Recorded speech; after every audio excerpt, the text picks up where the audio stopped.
Iya, kalau kita belajar dari negara-negara lain, itu terlihat bahwa inflasi itu benar-benar pick up, benar-benar naik pada saat harga bensin itu naik ya. Di Indonesia itu alhamdulillah ya belum, karena Pertalite yang konsumsinya itu 70% dari total konsumsi BBM, itu harganya masih ditahan, masih di 7.650, dan itu kemudian belum menimbulkan dampak inflasi yang sehingga belum menimbulkan inflasi yang signifikan. Ya mungkin kalau pada saat nanti subsidi dari pemerintah itu sudah tidak lagi mampu menahan harga Pertalite di 7.650 dan harus naik. Nah itu mungkin inflasinya akan mulai terlihat berat naik pada saat first round, second round, kemudian tuh akan mengaruhi ke inti, ke core inflation yang tadi disebut oleh Mbak Dian. Dan mungkin pada saat itulah BI akan mulai mempertimbangkan untuk menaikkan suku bunga acuan. Oke, baik. Berarti tadi, termasuk di antaranya pertimbangan terkait dengan, dari fiskal sendiri ya, seperti apa pemerintah bisa menjaga untuk harga, subsidi, BBM tentunya. Nah, kemudian saya akan ke Mbak Dian terkait dengan, saat ini mungkin kita akan berbicara terkait dengan potensi dari capital outflow sendiri di tengah, yield antara ataupun juga perbedaan antara, spread antara suku bunga acuan dari The Fed dan juga Bank Indonesia yang kian tipis. Seperti apa Anda melihat untuk potensi capital outflow ke depannya? Oke, memang kita lihat, tahun ini ya, itu, capital outflow terjadi terutama dari obligasi ya. Sementara kalau dari saham, itu netnya masih capital inflow ya. Tapi memang karena kalau kita lihat pengaruhnya ke rupiah, ya harus mempertimbangkan dua-duanya gitu ya. Kalau dari sisi obligasi memang sebenarnya wajar, ini terjadi hampir di seluruh dunia ya, ketika yield mengalami kenaikan, capital outflow, karena memang obligasi itu pendapatan tetap ya. Jadi kalau ada isu inflasi naik, apalagi secara global gitu ya, ini pasti akan menggerus pendapatan kalau pendapatannya sifatnya pendapatan tetap. Nah memang, apa namanya, keadaan ke depan, prospek ke depan ini sebenarnya sudah semakin membaik ya. Ini memang, pada akhirnya investor akan membandingkan kondisi fundamental suatu negara dengan negara lain gitu ya, untuk melihat prospek, capital inflow. Nah kita lihat memang, sudah mulai ada apa namanya, investor asing yang masuk ke pasar obligasi ya. Cuma memang harus kita pantau, ini apakah sustain ya, tipe investornya seperti apa, apakah short term, apakah sudah mulai long term yang masuk gitu ya.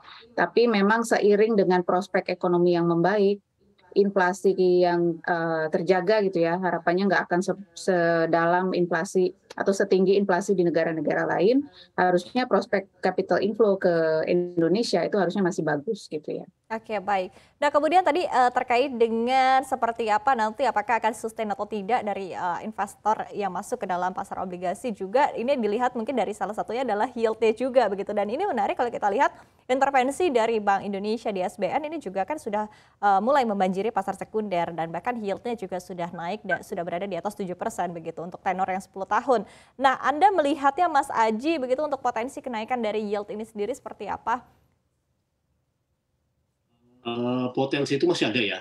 Tetapi kemudian kita juga harus lihat konsekuensinya ya, konsekuensi kenaikan yield itu. Bahwa sekarang itu pemerintah itu sudah punya apa ya, semacam privilege lah, semacam kemewahan, semacam posisi tawar lebih baik karena kita punya penerimaan pajak dan PBP kan lagi bagus nih, lagi terangkat karena harga komoditas. Jadi pemerintah juga bisa lebih fleksibel dalam mengambil pembiayaan ya. Jadi kalau kemudian tidak terlalu mahal minta yield-nya, terlalu mahal minta bunganya, minta kuponnya, jadi pemerintah bisa untuk menolak gitu. Jadi ini menjadi salah satu apa ya, sentimen positif, jadi salah satu uh, apa ya, yang bagus buat pemerintah sebagai sure gitu loh, karena dari sisi yield itu mungkin bisa lebih termanage lah, terkendali lah, manageable gitu loh. Jadi itu juga pemerintah yang bikin pemerintah ini ya mulai menurunkan apa target-target indikatif dari lelang supaya kemudian pasokan atau supply atau penerbitan SB-nya tidak terlalu banyak, tidak sebanyak tahun-tahun sebelumnya, sehingga kemudian kalau pasokannya tidak terlalu banyak, harganya akan naik dan yield akan turun. Nah, semoga itu yang terjadi sih. Kalau yieldnya, kalau pasokannya kemudian berkurang, maka diharapkan harga SBN akan naik, yield akan turun dan itu akan lebih membantu pemerintah dalam mengelola BBN. Selain tadi terbantu karena pajak dan PNBP yang sedang bagus karena harga komoditas sedang tinggi. Oke, baik. Nah, kemudian Mbak Dian ini terkait dengan tadi Anda katakan juga bahwa di market pasar saham begitu ya tampaknya juga sudah mulai ada net buy, kemudian tapi di satu sisi di SBN ini masih cukup sulit meskipun sebetulnya kalau kita lihat dari yield-nya dari Indonesia sendiri untuk tenor 10 tahun masih menarik begitu di kisaran 7%. Tapi kalau kita lihat spread-nya dengan mungkin untuk obligasi di Amerika Serikat ini kan juga cukup jauh, tapi ini juga masih menjadi tantangan untuk menarik para pelaku investor asing khususnya untuk di pasar SBN sendiri untuk berinvestasi di pasar dalam negeri begitu. Anda melihatnya mungkin yang bisa dilakukan untuk tadi ya menjaga agar investasi kita tetap menarik, kemudian di satu sisi juga untuk menjaga agar nilai tukar rupiah kita juga tetap stabil seperti apa? Oke, memang mungkin dari sisi kebijakan ya. Kalau dari sisi kebijakan saya pikir yang perlu diperhatikan di sini adalah koordinasi kebijakan antara BI dan pemerintah ya. Jadi bagaimana saling mendukung lah ya. Jadi kalau kita lihat sebenarnya saat ini juga sudah sangat baik ya. Sejak pandemi koordinasinya sudah terjalin dengan baik, pembiayaan pemerintah juga dibantu oleh Bank Indonesia dan sekarang memang tahun ini saatnya untuk normalisasi kebijakan. Nah, ini juga harus dilakukan dengan timing yang bagus ya, dengan time frame yang baik ya, secara gradual dan ini juga harus koordinasi dengan baik antara pemerintah dan Bank Indonesia sehingga ini bisa sedikit mengengkor ekspektasi masyarakat atau ekspektasi market ya supaya nggak kemana-mana gitu ya dan sentimen juga semakin baik kalau melihat arah kebijakan ini inline terutama dengan mendukung pemulihan ekonomi dan juga stabilisasi di pasar keuangan. Oke baik, jadi ekspektasi dari para pelaku pasar yang perlu juga di-manage tentunya. Dari Mas Aji sendiri seperti apa Anda melihatnya Mas?